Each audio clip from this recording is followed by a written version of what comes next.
ಶ್ರೀ ಗುರುಭ್ಯೋ ನಮಃ. ಪ್ರಾತಸ್ಮರಣೀಯ ಆರಾಧ್ಯ ಗುರುದೇವರನ್ನು ಸ್ಮರಣೆ ಮಾಡಿಕೊಂಡು ಆನಂದ ಯೋಗ ತರಬೇತಿ ಶಿಬಿರದ ಮಂಗಲ ಸಮಾರಂಭದಲ್ಲಿ ನಿಮಗೆಲ್ಲ ಜೀವನದಲ್ಲಿ ಸದಾ ಸ್ಮರಣೆ ಮಾಡುವ ರೀತಿಯಲ್ಲಿ ಉಪದೇಶ ಮತ್ತು ಜ್ಞಾನಾಮೃತ ನೀಡಿರ್ತಕ್ಕಂಥ ಮಂಜುನಾಥ್ ಗುರುಜಿಯವರಿಗೂ ಶ್ರೀಮತಿ ಲಕ್ಷ್ಮೀಜಿ ಮಾತಾಜಿಯವರಿಗೂ ಮತ್ತು ಈ ಶಿಬಿರದಲ್ಲಿ ತಮ್ಮ ಅನುಭವವನ್ನು ಹಂಚಿಕೊಂಡಿರ್ತಕ್ಕಂಥ ಎಲ್ಲ ಶಿಬಿರಾರ್ಥಿಗಳಿಗೂ ಶರಣಾರ್ಥಿಗಳು. ನಮ್ಮ ಹೆಸರು ಕಲ್ಯಾಣ ಸ್ವಾಮೀಜಿಯವರು. ನಮ್ಮ ಮಠ ಬಂದು ಕಮರ್ಚನಲ್ಲಿದೆ ಮತ್ತು ಬಳ್ಳಾರಿಯಲ್ಲಿದೆ, ಆಂಧ್ರದಲ್ಲಿ ಕೂಡ ಇದ್ದಾವೆ. ನಾನು ಮಂಜುನಾಥ್ ಗುರುಜಿಯವರನ್ನ ಭಾಳಷ್ಟು ವರ್ಷಗಳಿಂದ ಪರಿಚಯ. ಅವರು ಯಾವ ರೀತಿಯಾಗಿ ಪರಿಚಯ ಆಗಿದ್ದಾರೆ ಅಂದರೆ, ನೋವಿನಲ್ಲಿ ಇದ್ದವರಿಗೆ, ಸಮಸ್ಯೆಯಲ್ಲಿ ಇದ್ದವರಿಗೆ, ಚಿಂತೆಯಲ್ಲಿ ಇದ್ದವರಿಗೆ ಅವೆಲ್ಲವನ್ನು ಸರಿಪಡಿಸುವ ಮೂಲಕವಾಗಿ ಪರಿಚಯ ಆಗಿರ್ತಕ್ಕಂಥ ವ್ಯಕ್ತಿತ್ವವನ್ನು ಹೊಂದಿರತಕ್ಕಂಥವರು ಮಂಜುನಾಥ್ ಗುರುಜಿಯವರು. ಅವರು ಪ್ರತಿ ವರ್ಷ ಸಾಮೂಹಿಕ ವಿವಾಹ ಮಾಡುತ್ತಾರೆ. ಅದಕ್ಕೆ ನನ್ನ ಆಹ್ವಾನ ಮಾಡ್ತಾರೆ. ನಾನು ಅವರು ಇಟ್ಟಾಗ ಭಾಳ ಒತ್ತಡದಲ್ಲಿರ್ತೀನಿ, ಹೋಗ್ಲಿಕ್ಕೆ ಸಾಧ್ಯನೇ ಇಲ್ಲ, ಅಷ್ಟು ಮಟ್ಟಿಗೆ ಒತ್ತಡ ಇರುತ್ತೆ. ಆದರೂ ಕೂಡ ಅವರು ಈ ಸಮಾಜ ಸೇವೆ ಮಾಡ್ತಾರಲ್ಲ, ಇಂಥವ್ರ ಕಡೆ ನಾವು ಹೋಗೋದು ಬಿಡಬಾರ್ದು ಅಂತೇಳಿ ಆ ಒತ್ತಡದಲ್ಲಿ ಹೋಗಿ ಸ್ವಲ್ಪ ತಿದ್ದು ಮತ್ತು ಕಾರ್ಯಕ್ರಮಕ್ಕೆ ಬರೋದು ವರ್ಷ ಮಾಡ್ಕೊಂಡು ಬರ್ತಾ ಇದ್ದೀನಿ. ಆದರೆ ಇವತ್ತು ಇವರಿಬ್ಬರು ಕೂತಿರೋದು ನೋಡಿದ್ರೆ ಏನು ಕೈಲಾಸದಿಂದ ಪಾರ್ವತಿ ಪರಮೇಶ್ವರಿ ಬಂದಾಗ ಖುಷಿ ಆಗ್ತೈತಿ. ಇದು ಅವರಿಗೆ ವರ್ಣನೆ ಮಾಡೋದಲ್ಲ. ಯಾಕಂದ್ರೆ ದೇವರು ಬಂದು ಈ ಕೆಲಸ ಮಾಡೋಕ್ಕಾಗೋದಿಲ್ಲ. ದೇವರು ಅಂದರೆ ನಿರಾಕಾರಿ. ನಾವು ಕಲ್ಪನೆ ಮಾಡಿ ಪಾರ್ವತಿ ಪರಮೇಶ್ವರ ಅಂತ ಗಣಪತಿ ಅವು ಇವು ಮಾಡ್ಕೊಂಡಿದ್ದೀವಿ. ಆದರೆ ದೇವರು ತನಗೆ ಬರೋಕ್ಕಾಗಲಾರ್ದಕ್ಕೆ ಮನುಷ್ಯನ ರೂಪದಲ್ಲಿ ಆ ಗುರುದೇವರನ್ನು ಮಾತಾಜಿಯವರನ್ನು ಕಳಿಸ್ಯಾರ ಅಂತಂದರೆ ತಪ್ಪಾಗಲಿಲ್ಲ. ಯಾಕಂತಂದರೆ ಇವತ್ತು ಮಹಿಳೆಯರಿಗೆ ಮೈಕ್ ಕೊಟ್ಟು ಮಾತಾಡಂದ್ರೆ ಆಡಲಾರ್ದಂಥ ಪರಿಸ್ಥಿತಿ, ಗಡ ನಡುತ್ತಾರೆ. ಇವತ್ತು ಪ್ರಪ್ರಥಮವಾಗಿ ಒಬ್ಬ ಮಹಿಳೆ ಎಷ್ಟು ಸ್ಪಷ್ಟವಾದ ಉಚ್ಚಾರಣೆ, ಅವರ ಅನುಭವ ಹೇಳ್ತಕ್ಕಂಥ ಶೈಲಿ, ಬಹುಶಃ ಬರ್ಕೊಟ್ರು ಕೂಡ ಇಷ್ಟು ಚೆನ್ನಾಗಿ ಯಾರು ಕೂಡ ಹೇಳೋದಿಲ್ಲ. ಇದು ಅನುಭವದ ಮಾತು, ಅಧ್ಯಯನದ ಮಾತು ಯಾರಿಗೂ ಮುಟ್ಟೋದಿಲ್ಲ. ಕಿವಿಗೆ ಮುಟ್ಟಿ ಹೊರಗೆ ಹೋಗ್ಬೇಕು, ಅನುಭವದ ಮಾತು ಒಳಗೆ ಹೋಗ್ಬೇಕು. ಹಾಗೆ ನಿಮ್ಮೆಲ್ಲರ ಅನುಭವ ಕೇಳಿ ನನಗೆ ತುಂಬ ಸಂತೋಷ ಆಯಿತು. ಭಾಳ ವಿಭಿನ್ನವಾಗಿ ನಮ್ಮ JSW ಇವರು ಹಾಸ್ಯವಾಗಿ ಭಾಳ ಚೆನ್ನಾಗಿ ಹಂಚ್ಕೊಂಡ್ರು. ನಮ್ಮ ಈರಣ್ಣ ಬಡಿಗೆ ಅವರು ಚೆನ್ನಾಗಿ ಹೇಳ್ಕೊಂಡ್ರು. ನಮ್ಮ ಮ್ಯಾನೇಜರು ಅವರು ಕೂಡ ಇದು ವಿಚಿತ್ರವಾದ ಅನುಭವಗಳು. ಇನ್ನೂ ಕೆಲವೊಬ್ಬರಿಗೆ ಹೇಳೋ ಮನಸ್ಸಿದ್ರು ಹೇಳೋಕೆ ಸ್ವಲ್ಪ ಇನ್ನೂ ಮುಜುಗರದ ಇರ್ತೈತಿ. ಇದನ್ನು ಕಂಟಿನ್ಯೂ ಮಾಡ್ಕೊತ ಬಂದ್ರೆ ನೀವು ಮತ್ತೆ ಎಲ್ಲರ ಸಭೆ ಸಮಾರಂಭ ಸಿಕ್ಕಂದ್ರೆ ಮೈಕ್ ಕೊಡ್ರಿ ಅಂತ ಕೇಳೋರದೇ. ಅಷ್ಟರ ಮಟ್ಟಿಗೆ ನೀವು 10 ದಿನದಲ್ಲಿ ತಯಾರಾಗಿದ್ದೀರಿ. ಆದರೆ ಇದು ನಾವು ಬೇರೆಯವರಿಗೆ ಭಾಳ ಜನ ನೋವಿನಲ್ಲಿದ್ದಾರೆ. ನಾನಿವತ್ತೊಂದು ಮಂಡ್ಯದಲ್ಲಿ ಒಂದು ಘಟನೆ, ಜೀವನದಲ್ಲಿ ಬೇಸತ್ತು ತಾಯಿ ಮಗಳು ನೇಣಿಗೆ ಶರಣಾಗಿದ್ದಾರೆ. ಎಷ್ಟು ಮಟ್ಟಿಗೆ ನಮ್ಮ ಮನಸ್ಸುಗಳು ವೀಕ್ ಮಾಡ್ಕೊಳ್ತಾ ಇದ್ದೀವಿ ಅಂತಂದರೆ ಸಾಯೋಷ್ಟರ ಮಟ್ಟಿಗೆ ವೀಕ್ ಮಾಡ್ಕೊಳ್ತಾ ಇದ್ದೀವಿ. ಆದರೆ ನಮ್ಮ ದೇಶದಲ್ಲಿ ಸಾವನ್ನು ಹೆದರಿಸುವಂಥ ಸಂಸ್ಕೃತಿ, ನಮ್ಮ ಭಾರತೀಯ ಸಂಸ್ಕೃತಿ ಏನಿದೆಯಲ್ಲ, ಸಾವಿಗೆ ಸವಾಲನ್ನು ಹಾಕುವಂಥ ಸಂಸ್ಕೃತಿ ನಮ್ಮ. ಸಾವಿಗೆ ಶರಣಾಗುವಂಥ ಸಂಸ್ಕೃತಿ ಅಲ್ಲ.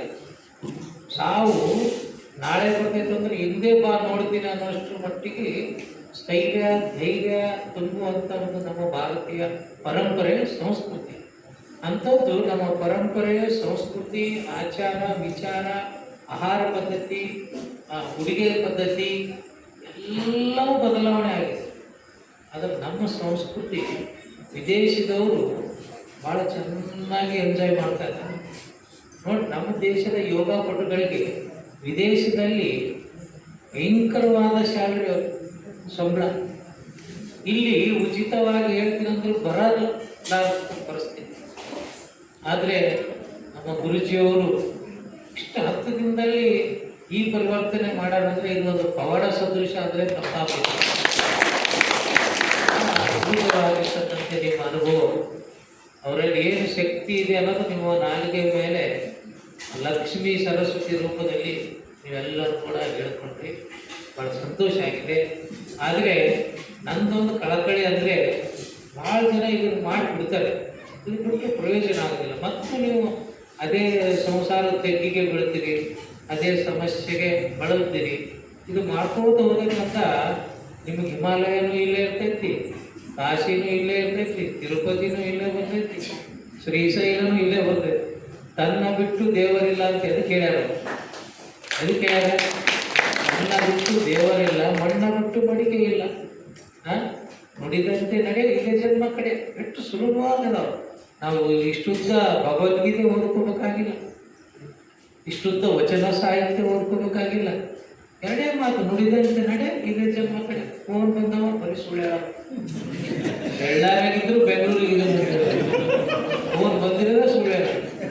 ಎಷ್ಟು ಅಸಹಿತನ, ಎಷ್ಟು ಅವಮಾನ, ಎಷ್ಟು ಅವಮಾನ. ಆದ್ರಿಂದ ಅವ ಫೋನ್ ಮಾಡೋನು ಮಗಳೇ ಇರ್ತಾನೆ, ಅಲ್ಲಲ್ಲಿ ಇಲ್ಲಿ ನನ್ನ ಮುಂದೆ ಇರಬೇಕು. ಅದಕ್ಕಾಗಿ ಅವರು ಫೋನ್ ನೋಡೋದು ಬಿಟ್ಟಿನಂದ್ರು ಆಶ್ಚರ್ಯ ಆಯ್ತು. ಇವರೇ ಹೇಳಿದ್ರು ದಿನಕ್ಕೆ 3 ಸರಿ ಚಾರ್ಜಿಗೆ ಇರ್ತೀನಿ ಅಂತೇಳಿ. ಅದು ಸತ್ಯ. ಬರೀ ತಿಕ್ಕೋತಕೊಂಡ್ರೆ ಅವು ಕಣ್ಣು ಎದಕ್ಕೆ ಬರ್ತಾವ, ಮೆದುಳು ಎದಕ್ಕೆ ಬರ್ತಾವ, ಅದರಿಂದ ಎಷ್ಟು ಹಾರ್ಟ್ ಅಟ್ಯಾಕ್ ಆಗ್ತಾ ಇದೆ, ಕ್ಯಾನ್ಸರ್ಗಳು ಬರ್ತಾ ಇದೆ. ಭಾಳ ಸೂಕ್ಷ್ಮವಾದ ಕಣ್ಣಿನ ನರಗಳು ಎಷ್ಟು ಸೂಕ್ಷ್ಮ ಅದಾವೆ, ಕಣ್ಣಿನ ನರಗಳು ಎಷ್ಟು ಸೂಕ್ಷ್ಮ ಅದಾವೆ, ಮೆದುಳಿನಲ್ಲಿ ಎಷ್ಟು ಸೂಕ್ಷ್ಮವಿದೆ. ಇದು ಮಾನವ ಜನ್ಮ ಹುಟ್ಟಿ ಬರೋದು ದುರ್ಲಭ. ಇದನ್ನು ಹಾಳು ಮಾಡ್ಕೋಬೇಡ್ರು ಉಚ್ಚಪ್ಪಗಳಿಗ ಅಂತ ಹೇಳ್ಯಾರ. ಈ ಜನ್ಮಕ್ಕೆ ಬರೋದು ಹುಡುಗಾಟಿಕೆ ಅಲ್ಲ. ಎಷ್ಟೋ ಯೋನಿಗಳಲ್ಲಿ ಹುಟ್ಟಿ ಹುಟ್ಟಿ ಹುಟ್ಟಿ ಬಂದು ಪುಣ್ಯ ಮಾಡಿದ್ದು ಈ ಜನ್ಮಕ್ಕೆ ಬಂದಿರ್ತೀವಿ. ಈ ಜನ್ಮ ಸಾರ್ಥಕತೆ ಮಾಡಿಸ್ಕೊಳ್ಬೇಕಾದ್ರೆ ಇದು ಭಾಳ ಮುಖ್ಯವಾಗಿರ್ತಕ್ಕಂಥ ಕೆಲಸ. ಇವತ್ತು ಪತಂಜಲಿ ಯೋಗ ಇದೆ, ಆ ಯೋಗ ಇದೆ, ಯಾವ ಯೋಗಗಳಿದ್ದಾವೆ. ಆದರೆ ನಮ್ಮ ಈ ಆನಂದ ಯೋಗ ಇದೆಯಲ್ಲ, ಇದು ಶಾರೀರಿಕ, ಮಾನಸಿಕ, ಆಧ್ಯಾತ್ಮಿಕ. ಇದು ಶಾರೀರಿಕ, ಮಾನಸಿಕ, ಆಧ್ಯಾತ್ಮಿಕ. ಈ ಆಧ್ಯಾತ್ಮಿಕ ಜ್ಞಾನ ಬಂತಂದ್ರೆ ಫ್ರಿಜ್ ಕೊಡೋ ಸುಖ ಕೊಡಲ್ಲ, ಟಿವಿ ನೋಡೋ ಸುಖ ಕೊಡಲ್ಲ. ಇನ್ನೂ ಮನೆಯಾಗ ಏನೇನೋ ತಂದಿಡ್ಬೇಕು ಅಂದ್ಕೊಳ್ತಾ ಇದ್ದೀರಿ, ಅವೆಲ್ಲವೂ ನಮಗೆ ಅಶಾಂತಿ ಕೊಡವೆ. ನಿಮ್ಗೆ ಗೊತ್ತಾಗಬೇಕು. ಫ್ರಿಜ್ ಯಾಕಾರ ತಂದೀವಪ್ಪ ಅನ್ನಿಸ್ತೈತೆ ನಿಮಗೆ. ಲಾಭ ತಂದಾಗಿಲ್ಲ ತೊಂಗಳು ತಿಂತೀವಲ್ಲ ಅಂತ ಹೊಲಸಿದ ಜೀವನ. ಅದಕ್ಕೆ ತೊಂಗಳು ಪೆಟ್ಟಿಗೆ ಅಂತದ್ದು ಕನ್ನಡದಲ್ಲಿ. ಇಂಗ್ಲೀಷ್ನಲ್ಲಿ ಫ್ರಿಜ್ಜು, ಕನ್ನಡದಲ್ಲಿ ತೊಂಗಳ ಪೆಟ್ಟಿಗೆ. ಆಮೇಲೆ ಟಿವಿ ಏನಿದೆಯಲ್ಲ ಅದು ಮೂರ್ಖ ಪೆಟ್ಟಿಗೆ. ಅದು ಹೇಳೋದು ನಾವು ಕೇಳ್ಬೇಕು, ನಾವು ಹೇಳೋದು ಅಂದ್ರೆ ಕೇಳೋದಿಲ್ಲ. ಅದಕ್ಕೆ ಮೂರ್ಖ ಪೆಟ್ಟಿಗೆ ಅಂತಾರೆ. ಹೀಗೆ ಜೀವನದ ಪದ್ಧತಿ ಗುರುಜಿಯವರು ತಾವು ಅನುಭವಿಸಿ ಇದನ್ನೇ ಹೇಳ್ತಾರೆ. ಇದು ರಾಮಕೃಷ್ಣ ಪರಮಹಂಸರಿಗೆ ಯಾರೋ ಬೆಲ್ಲ ತಿನ್ನೋದು ಬಿಡಿಸ್ರಿ ಅಂತಾರೆ. ಮೊದಲು ಅವರೇ ತಿನ್ನೋದು ಬಿಡ್ಬೇಕಾಗುತ್ತೆ, ಹೇಳ್ಬೇಕಾಗುತ್ತೆ. ಹಾಗೆ ಗುರುಜಿಯವರ ಮಾತುಗಳು ನಿಮಗೆ ಇಷ್ಟು ಪ್ರೇರಣೆ ಆಗ್ಯಾವಂದರೆ ಅವರು ತಮ್ಮ ಜೀವನದಲ್ಲಿ ಅಳವಡಿಸಿಕೊಂಡು ಉಪದೇಶವನ್ನು ಮಾಡ್ತಾ ಇದ್ದಾರೆ. ನಾನು ಈ ಥರ ಒಂದು ತರಬೇತಿ ಪ್ರಭಾಕರ್ ಗುರುಜಿ ಅಂತಿದ್ದರು. ಅವರು SI ತರಬೇತಿಯನ್ನು ಎಲ್ಲಿಟ್ಟಿದ್ರು ಅಂದರೆ ಧಾರವಾಡ ಕಡೆ ಇಟ್ಟಿದ್ದರು. ನಾವಿನ್ನೂ ಸ್ವಾಮೀಜಿ ಆಗಿರಲಿಲ್ಲ, ನೇಮಕ ಆಗಿದ್ದೀವಿ. ಅವಾಗ ಒಬ್ಬ ಸ್ವಾಮೀಜಿ ಅನ್ನೋದು ಮರೆತು ಹೋಗಿದ್ದೀವಿ. ನಾವು ತರಬೇತಿಯಲ್ಲಿ ಮೊದಲು ಅದನ್ನು ಕಂಡೀಷನ್ ಮಾಡಿದ್ದೀವಿ. ನಮ್ಮ ಜೊತೆ ಬಂದಿರ್ತಕ್ಕಂಥ ಎಲ್ಲ ಶಿಬಿರಾರ್ಥಿಗಳು ದಯವಿಟ್ಟು ನಮ್ಮನ್ನು ಸ್ವಾಮೀಜಿ ಅಂತ ಪರಿಗಣಿಸಬಾರ್ದು, ನಾನು ಒಬ್ಬ ಶಿಬಿರಾರ್ಥಿ ಅಂತ ತಿಳ್ಕೊಳ್ರಿ ಅಂತ ಹೇಳಿದ ಮೇಲೆ ನಾನು ಸೇರಿದ್ದೆ. ಯಾಕಂದ್ರೆ ಅಲ್ಲೆಲ್ಲ ನಾವು ಅವ್ರಿಗೆ ಕಾಲಿಗೆ ಬೀಳೋ ಪ್ರಸಂಗ ಬರ್ತೈತಿ, ನಮ್ಮ ಸಾವಿನ ಕಲ್ಪನೆ ಬರ್ತೈತಿ, ದುಃಖದ ಕಲ್ಪನೆ ಬರ್ತೈತಿ. ನಾಳೆ ಸಾಯ್ತೀನಿ ಅಂತೇಳಿ ನಾನು ಭಾವಿಸ್ಕೋಬೇಕು. ನಾಳೆ ಸಾಯ್ತೀನಿ ಅಂತಂದರೆ ಬಂಧು ಬಳಗ, ಈ ವ್ಯಾಮೋಹ, ತಾಯಿ ಇವೆಲ್ಲ ಹಂಚ್ಕೊಂಡಿರ್ತಾವಲ್ಲ, ಆ ಕಲ್ಪನೆಗಳೆಲ್ಲ ಬರ್ತವೆ. ನಾಳೆ ಸಾಯ್ತೀನಿ ಅಂದರೆ ಆ ಕಲ್ಪಿಸ್ಕೋಬೇಕು. ತಾಯಿ ಬಿಟ್ಟು ಹೋಗ್ತೀನಲ್ಲ, ಅಳು ಬರ್ತಾ ಇರ್ಬೇಕು, ನೀನು ಹೋಗ್ತಾ ಇವೆಲ್ಲ ಭಾಳ ವಿಶೇಷವಾಗಿರ್ತಕ್ಕಂಥ ತರಬೇತಿ ಪ್ರಭಾಕರ್ ಗುರುಜಿ ಅಂತೇಳಿ ಕೊಡ್ತಾ ಇದೆ. ಅದೆಲ್ಲ ನೋಡಿದ ಮೇಲೆ ಇವತ್ತು ಕಲ್ಯಾಣ ಸ್ವಾಮೀಜಿಯವರು ಪ್ರಖ್ಯಾತಿ ಹೊಂದಲಿಕ್ಕೆ ತರಬೇತಿಗಳು ಬಹಳ ಮುಖ್ಯ. ಬಹುಶಃ ನಮಗೆ ಯಾವ ಸಮಯದಲ್ಲಿ ನಾವು ತರಬೇತಿ ತೊಗೊಂಡಿದ್ದೀವಿ ಅಂದರೆ 2001ರಲ್ಲಿ ತಿರುಪತಿಯಲ್ಲಿ ಒಂದು ದೊಡ್ಡ ಕಾರ್ಯಕ್ರಮ ಮಾಡಿದ್ರು. ಅಣ್ಣಾ ಹಜಾರೆ ಅವರು ಕೂಡ ಆ ಒಂದು ತರಬೇತಿಯಲ್ಲಿ ಭಾಗವಹಿಸಿದರು. ಅವರು 60 ವರ್ಷಕ್ಕೆ ಒಂದು ಹುಡುಗಿಯನ್ನು ಮದುವೆ ಮಾಡಿಕೊಡ್ತಾರೆ. ಪ್ರಭಾಕರ್ ಗುರುಜಿಯವರು 60 ವರ್ಷ ನಂತರ ಅವರು ಮದುವೆ ಮಾಡಿಕೊಡ್ತಾರೆ. ಭಾಳ ಅದ್ಭುತವಾಗಿರ್ತಕ್ಕಂಥ ತರಬೇತಿಯನ್ನು ಕೊಟ್ಟಿದ್ರು. ಅದಕ್ಕಿಂತ ಹೆಚ್ಚಿನ ಅನುಭವವನ್ನು ನಾನು ಕಂಡಿರ್ತಕ್ಕಂಥದ್ದು ಈ ಆನಂದ ಯೋಗದ ತರಬೇತಿಯಲ್ಲಿ ಕಂಡಿದ್ದೀನಿ. ಗುರುಜಿಯವರಿಗೆ ನಾನು ಭಾಳ ವರ್ಷದಿಂದ ಹೇಳ್ತಾ ಇದ್ದೀನಿ, ನಮ್ಮ ಮಠದಲ್ಲಿ ಒಂದ್ಸಾರಿ ಶಿಬಿರ ಮಾಡಿರಿ. ಮೊನ್ನೆ ಇದ್ದಕ್ಕಿದ್ದಂಗೆ ನಾನು ನೆನೆಸ್ಕೊಂಡೆ. ಗುರುಜಿಯವರಿಗೆ ನಾನು ಮೆಸೇಜ್ ಹಾಕಿದೆ, ನಾನು ಮಾಡಬೇಕಂತೀನಿ ಆಗ್ತಾ ಇಲ್ಲ, ನೀವೇ ಮೊದಲು ಮನಸ್ಸು ಮಾಡಿ ನಮ್ಮ ಸಂಕಲ್ಪ ನೀವೇ ನೆರವೇರಿಸಿ ಅಂತ ಮೆಸೇಜ್ ಮಾಡಬೇಕು. ಅದಕ್ಕೆ ಇವತ್ತು ಒಂದು ಡೇಟ್ ನಿರ್ಧಾರ ಮಾಡಿ ನಮ್ಮ ಮಠದಲ್ಲಿ ಎಲ್ಲ ನಿಮಗೇನು ಶಿಬಿರಾರ್ಥಿಗಳಿಗೆ ಏನು ಬೇಕು ಎಲ್ಲ ಸೌಲಭ್ಯಗಳಿದ್ದಾವೆ. ಈಗಾಗಲೇ ನಾವು ಸ್ವತಃ ಯೋಗವನ್ನು ಮಾಡ್ತಾ ಇದ್ದೀವಿ. ಮಠದಲ್ಲಿ 4 ಗಂಟೆಗೆ ಎದ್ದು ಸ್ನಾನ ಪೂಜೆ ಎಲ್ಲ ಮುಗಿಸ್ಕೊಂಡು 5:45ರಿಂದ 7:15ವರೆಗೂ ನಾವು ಮತ್ತು ನಮ್ಮ ಮನೆಯ ಮಠದಲ್ಲಿ ನಮಗೆ ಜನ್ಮ ಕೊಡ್ತಕ್ಕಂಥ ತಾಯಿಗೆ 77 ವರ್ಷ, ಅವರು ಕೂಡ ನಮ್ಮ ಜೊತೆಯಲ್ಲಿ ಯೋಗ ಮಾಡ್ತಾರೆ. ನಮ್ಮ ಮಠದಲ್ಲಿ ಇರೋರೆಲ್ಲ ಪ್ರತಿಯೊಬ್ಬರು ಯೋಗ ಮಾಡ್ತಾರೆ. ಮತ್ತು ಸುತ್ತಲೂ ಜಾತಿ ಕುಲ ಭೇದ ಯಾವೂ ಇಲ್ಲ. ನಾವು ಅಸಲು ಕಲ್ಯಾಣ ಸ್ವಾಮಿಗಳು ಜಾತಿನೇ ಕೇಳೋದಿಲ್ಲ. ಅದು ಭಾಳ ಮೂರ್ಖತನ ಜಾತಿ ಕೇಳೋದು. ಮನುಷ್ಯರಂದ್ರೆ ಒಳ್ಳೆಯವರು ಕೆಟ್ಟವರು. ಆಮೇಲೆ ನಮ್ಮ ಮಠ ಕೆಟ್ಟವರಿಗೆ ಸ್ವಾಗತ ಮಾಡ್ತೀವಿ, ಒಳ್ಳೆಯವರಿಗೆ ಸ್ವಾಗತ ಮಾಡ್ತೀವಿ. ಯಾಕಂದ್ರೆ ಕೆಟ್ಟವ್ರಿಗೆ ಯಾಕೆ ಸ್ವಾಗತ ಮಾಡ್ತೀವಿ ಅಂದ್ರೆ ಅವ್ರು ಒಳ್ಳೆಯವ್ರಿಗೆ ಮಾಡಲಿಕ್ಕೆ.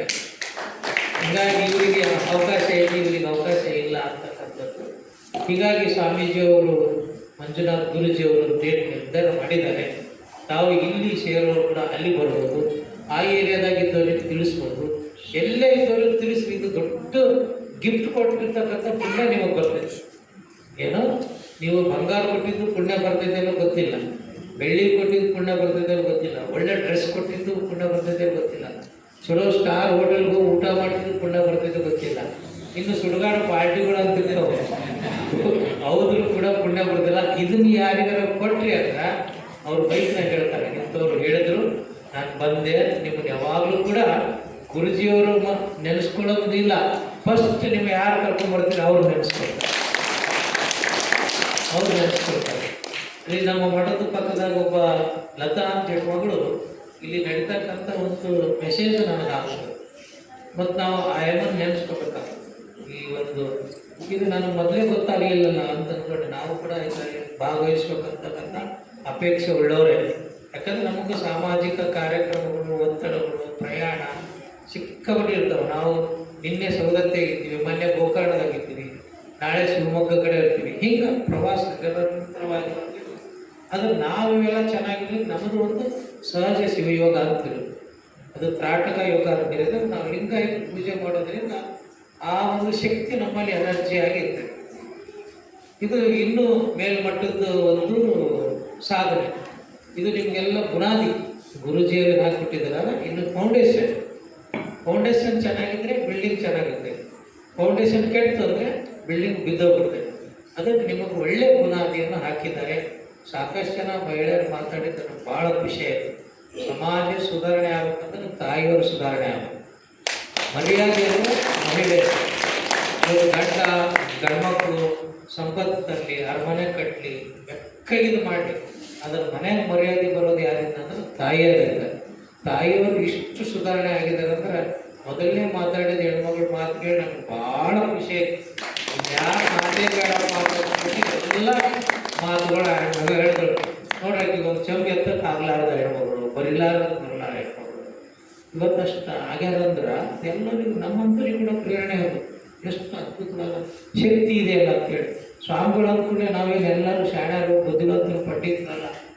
ಶಂಕರಾಚಾರ್ಯರಂತಾರೆ ಒಬ್ಬ ದನಕಾಯವನಿಂದ ಆತ್ಮ ಅಂದ್ರೆ ಏನೋ ಅನ್ನೋದು ಕಲ್ತ್ಕೊಂಡ್ರು.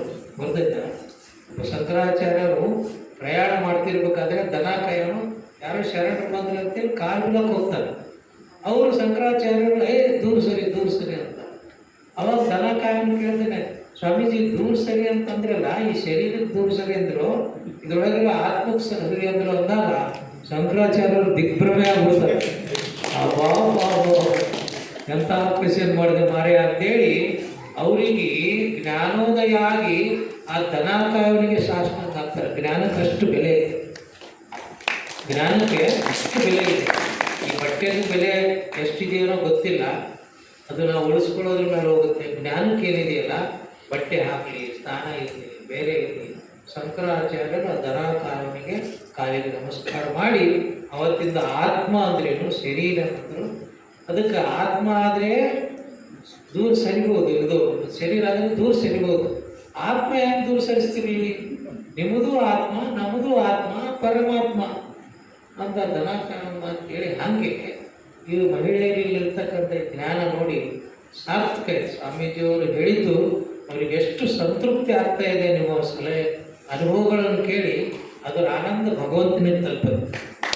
ನೀವು ಹೇಳಿರ್ತಕ್ಕಂಥ ಅನುಭವ ಗುರುವಿಗೆ ತೃಪ್ತಿ ಆಯಿತು ಅಂದರೆ ಇದು ಕನೆಕ್ಟ್ ಎಲ್ಲಿಗೆ ಆಗ್ತೈತೆ ಅಂದರೆ ಪರಮಾತ್ಮನಿಗೆ ಕನೆಕ್ಟ್ ಆಗ್ತೈತೆ. ಪರಮಾತ್ಮನಿಗೆ ಕನೆಕ್ಟ್ ಆಯ್ತು ಅಂದ್ರೆ ನೀವು ಸದಾಕಾಲ ಫೋನ್ ಹಚ್ಬೋದು, ಅವ್ರಿಗೆ ಸದಾಕಾಲ ಫೋನ್ ಹಚ್ಬೋದು. ಈಗ ನೆಟ್ವರ್ಕ್ ಕನೆಕ್ಟ್ ಮಾಡ್ಯಾರ. ನೀವು ಯಾವ ರೀತಿ ಫೋನ್ ಹಚ್ಬೇಕಂದ್ರೆ ಆಹಾರ ಪದ್ಧತಿ, ಪ್ರಾಣಾಯಾಮ, ಇಲ್ಲೇನು 10 ದಿನಗಳ ತರಬೇತಿ ಇದೆ. ನೀವು 1 ಗಂಟೆ ಮೀಸಲಾಗಿ ಹೆಂಗಿರ್ತೈತೆ ಎನರ್ಜಿ? 24 hours 1 hour ಇದಕ್ಕಾಗಿ ಮೀಸಲಾಗಿ ಸಾಕು. ಬೆನ್ನೆ ನಿಮ್ಮ ಜೀವನ. ಇವತ್ತೆಷ್ಟು ಮನ್ಯಾಗ ಅಶಾಂತಿ, ಟಿ ವಿ ಇರ್ತೈತಿ, ಫ್ರಿಜ್ ಇರ್ತೈತಿ, ಎಲ್ಲ ಸೆಟ್ ಇರ್ತಾವೆ. ಅದನ್ನು ಮೈಂಡ್ ಅಪ್ಸೆಟ್ ಆಗಿರ್ತೈತಿ. ಮನೆಗೆಲ್ಲ ಸೆಟ್, ಮೈಂಡ್ ಮಾತ್ರ ಅಪ್ಸೆಟ್. ಮಕ್ಕಳಿಗೆ ತಾಯಿ ನೋಡ್ರಾಗಲ್ಲ, ತಾಯಿ ಮಕ್ಕಳು ನೋಡ್ರಾಗಲ್ಲ, ಗಂಡಿಗೆ ನೋಡ್ರಾಗಲ್ಲ, ಹೆಂಡತಿ ನೋಡೋದಾಗಲ್ಲ. ಯಾಕಾರ ಮನೆಗೆ ಬರ್ತೀನಿ ಅಂತ ಅವನು ಒದ್ದಾಡ್ತಾನ, ಇವನು ಯಾಕಾರ ಮನೆಗೆ ಬರ್ತಾನೆ ಅಕ್ಕಿ ಒದ್ದಾಡ್ತಾನ. ಎಲ್ಲ ಇದ್ರೂ ಕೂಡ ಶಾಂತಿ ಇದ್ದಂಗೆ ಆಗೈತಿ. ಅದಕ್ಕೆ ದಯಮಾಡಿ ನೀವೆಲ್ಲರೂ ಕಲ್ತಿದ್ದಾಯ್ತು, ಬೇರೆಯವ್ರಿಗೆ ಕಲಿಸಿ, ನಿಮ್ಮ ಕುಟುಂಬದ ಸದಸ್ಯರನ್ನೆಲ್ಲ ಕಲಿಸಿ, ಸ್ನೇಹಿತರನ್ನೆಲ್ಲ ಕಲಿಸಿ, ಬಂಧು ಬಳಗವನ್ನೆಲ್ಲ ಕಲಿಸಿ. ಯಾವುದ್ಯಾವುದೋ ಸಿನಿಮಾ ಕರ್ಕೊಂಡು ಹೋಗಿ ಮೈಂಡ್ ಹಾಳು ಮಾಡ್ತೀರಿ, ಮನಸ್ಸು ಚಂಚಲ ಮಾಡಿಕೊಡ್ತೀರಿ. ಈ ಮನಸ್ಸು ಏಕರಾಗ್ರತೆಗೆ ತಂದಿರ್ತಕ್ಕಂಥದ್ದು ಬಹಳ ಹೆಮ್ಮೆ ಮತ್ತು ಸಂತೋಷ. ಮತ್ತು ಸ್ವತಃ ಲಕ್ಷ್ಮಿಯವರೇ ನಮ್ಮ ಗುರುಜಿಯವರ ಬಗ್ಗೆ ಹೇಳಿರ್ತಕ್ಕಂಥ ಅಭಿಮಾನ ಇದೆಯಲ್ಲ, ನಾವು ಯಾರ್ಯಾರನ್ನೂ ಹೋಗೋದಲ್ಲ. ಹೆಂಡತಿ ಗಂಡನ ಬಗ್ಗೆ ಒಳ್ಳೆಯ ಅಭಿಪ್ರಾಯ, ಗಂಡ ಹೆಂಡತಿ ಬಗ್ಗೆ ಒಳ್ಳೆಯ ಅಭಿಪ್ರಾಯ, ಇಷ್ಟು ಬಂದು ಸಾಕು. ಮನೆಗೆದ್ದು ಮಾರ್ಗಿಲ್ಲ ಅಂತ ಹೇಳ್ಯಾರ. ನಾವೆಷ್ಟೋ ಜನ ಊರಿಗೆ ಒಳ್ಳೆಯವರಾಗಿರ್ತೀರಿ, ಮನೆಗೆ ಹೆಂಡತಿ ಕೇಳೋರಾಗಿ. ನೀವು ನೋಡಕತ್ತೀರಿ ಸಾರ್ವಜನಿಕ ಜೀವನ. ಯಾವುದೋ ಮಕ್ಕಳಿಗೆ ನಾವು ತಂದೆ ಆಗಿರ್ತೀವಿ, ಮನೆ ಮಕ್ಕಳಿಗೆ ತಂದೆ ಹಿಂಗೆ. ಅದಕ್ಕೆ ಇಲ್ಲಿ ನೋಡ್ರಿ, ಇವ್ರನ್ನ ಪಾರ್ವತಿ ಮತ್ತು ಪರಮೇಶ್ವರ ಯಾಕಂತಂದರೆ ಅವರಿಬ್ಬರು ಆತ್ಮಗಳು. ಎಷ್ಟು ಖುಷಿ ಆಗೈತೆ ಅವ್ರು ನೋಡ್ರಿ. ನಾನು ಹಿಂಗೆ ಓಡಾಡಕತ್ತೀನಿ, ಅವರಿಬ್ಬರು ನಾನು ಹಿಂಗೆ ಓಡಾಡಕತ್ತೀನಿ, ಎಲ್ಲ ಓಡಾಡಕತ್ತೀನಿ. ಅವ್ರು ನೋಡಕತ್ತೀನಿ. ಆಯಮ್ಮ ತೂಕಕ್ಕಿರೋದು ನೋಡ್ರಿ, ಹಿಂಗೆ ಅಡ್ಡು ಬೀಳ್ಬೇಕು ನೋಡ್ರಿ. ಅವರಲ್ಲಿ ಪ್ರಾಣಾಯಾಮ ಮಾಡ್ತಾರೆ. ಅವ್ರನ್ನ ಇನ್ನೂ ಎಷ್ಟೊತ್ತಾದರೂ ಕುಂಟ್ಕೊಡ್ರಿ. ಆತ್ಮಶಕ್ತಿ, ವಿಲ್ ಪವರ್. ಮತ್ತು ನಮ್ಮ ಹುಡುಗ 10 ದಿವಸ ನೀರುಗಳಾಗ ಅದಲ್ಲ, ನಾವು ನೋಡ್ರಿ ಹಂಗೆ ಲವಲವಿಕೆ ಮುಖದಾಗ. ನೀವು ಯಾರು ಉಪವಾಸಿರ್ರಿ, ನಾವು ಸುಟ್ಟು ಬದ್ನಿಕಾಯಿ ಯಾಕಂತ ಗೊತ್ತಾ? ಮನಸ್ಸು ಒದ್ದಾಡ್ತೈತಿ. ನಾವು ಉಂಡಿಲ್ಲ ಅನ್ನೋದು ಹಿಂಗಾಗತ್ತೆ. ಅವನಿಗೆ ಅದೇ ಇಲ್ಲ, ನಾ ಹ್ಯಾಪಿ ಆಗತ್ತೀನಿ ಅಂತೇಳಿ ಒಳ್ಳೆ ಹ್ಯಾಪಿ ಮ್ಯಾನ್ ನೋಡಿದಾಗ ಆಗುತ್ತೆ. ಅದಕ್ಕೆ ಮನಸ್ಸು ಭಾಳ. ನಾವು ಮೆದುಳಿಗೆ ಸಂದೇಶ ಕಳಿಸ್ಬೇಕು. ಗುರುಜಿ ಏನು ಹೇಳ್ತಾರೆ ಅದನ್ನು ಚಂದ ಕೇಳು. ಸಮಯ ಎಷ್ಟಾದ್ರಾಗಲಿ ಮನೆ ಕಡೆ ಹೋಗ್ಲಾರ್ದಂಗಿರು. ಅವ್ರು ಯಾವಾಗ ಬಿಡ್ತಾರ ಅವಾಗೆ ಹೋಗ್ಬೇಕನ್ನೋದು ನಮ್ಮ ಮೆದುಳಿಗೆ ಮೆಸೇಜ್ ಕಳಿಸ್ಬೇಕು. ಎಷ್ಟು ಮನಸ್ಸು ಸ್ಟ್ರಾಂಗ್ ಇದೆ ಗೊತ್ತಾ? ಒಬ್ಬ ಮನುಷ್ಯನಿಗೆ ನೇಣಗಂಬಕ್ಕೆ ಹಾಕಬೇಕು ಅಂತಾರೆ. ನೇಣಗಂಬಕ್ಕೆ ಹೋಗ್ತೀಯ, ಒಂದು ಇಂಜೆಕ್ಷನ್ ಮಾಡಿದ್ರೆ ಸುಖದಿಂದ ಸಾಯ್ತೀಯ ಅಂತ ಕೇಳ್ತಾರೆ. ಆಯಿತು, ನೇಣಗಂಬಕ್ಕೆ ಬೇಡ, ನನಗೆ ಇಂಜೆಕ್ಷನ್ ಚುಚ್ಚಿದ್ರು ಸುಖದಿಂದ ಸಾಯ್ತೀನಿ ಅಂತ. ಆಯ್ತು, ಇಂಜೆಕ್ಷನ್ ಮಾಡಿದ್ರೆ ನೀನು ತೋಟ, ಹೂವಿನ ತೋಟ, ನಿಸರ್ಗ, ಹಿಮಾಲಯ ಇವೆಲ್ಲ ನೋಡ್ಕೋತ ಹೋಗ್ತೀವಿ ಅಂತ ನಾವು ಮಾತು ಹೇಳ್ತಾನ. ಅದನ್ನು ಮನಸ್ಸಿಗೆ ಹೇಳ್ಕೊಂಡ್ಬಿಡ್ತಾನ. ಅವ್ನು ಬರೀ ನೀರೇ ಹಾಕಿರ್ತಾರೆ, ಬೇರೆ ಏನೋ ಹಾಕಿರ್ತಾರೆ ಇಂಜೆಕ್ಷನ್. ಇಷ್ಟರ ಮಟ್ಟಿಗೆ ಮನಸ್ಸು ಸ್ಟ್ರಾಂಗ್ ಇದೆ. ಒಬ್ಬ ಮನುಷ್ಯ ಸಾಯಕ್ಕೆ ಮನಸ್ಸು ಮಾಡ್ತಾನೆ ಅಂತಂದ್ರೆ ಮನಸ್ಸಿಗೆ ಎಷ್ಟು ಸ್ಟ್ರಾಂಗ್ ಇದೆ. ಬದುಕಕ್ಕೆ ಮನಸ್ಸು ಮಾಡ್ತಾನೆ ಅಂದ್ರೆ ಅವ್ನ ಮನುಷ್ಯ ಎಷ್ಟು ಸ್ಟ್ರಾಂಗ್ ಇದೆ. ಅದಕ್ಕೆ ಕೆಟ್ಟದಕ್ಕೆ ನಾವು ಮನಸ್ಸನ್ನು ಸ್ಟ್ರಾಂಗ್ ಮಾಡೋದು ಬೇಡ, ಒಳ್ಳೆಯದಕ್ಕೆ ನಾವು ಸ್ಟ್ರಾಂಗ್ ಮಾಡೋಣ. ಅಂತ ಒಳ್ಳೆಯದನ್ನು ಸ್ಟ್ರಾಂಗ್ ಮಾಡುವಂಥ ತರಬೇತಿ ಎಲ್ಲರೂ ಇದೆ ಅಂತಂದರೆ ಅದು ಆನಂದ ಯೋಗ ತರಬೇತಿಯಲ್ಲಿದೆ. ಹೆಮ್ಮೆಯಿಂದ ಅಭಿಮಾನದಿಂದ ಹೇಳ್ತಕ್ಕಂಥವರಾಗಿದ್ದೀವಿ. ನಾವು ಕೂಡ ಮುಂದಿನ ದಿನದಲ್ಲಿ ಗುರೂಜಿಯವರೆಲ್ಲೇ ತರಬೇತಿ ಮಾಡಲಿ.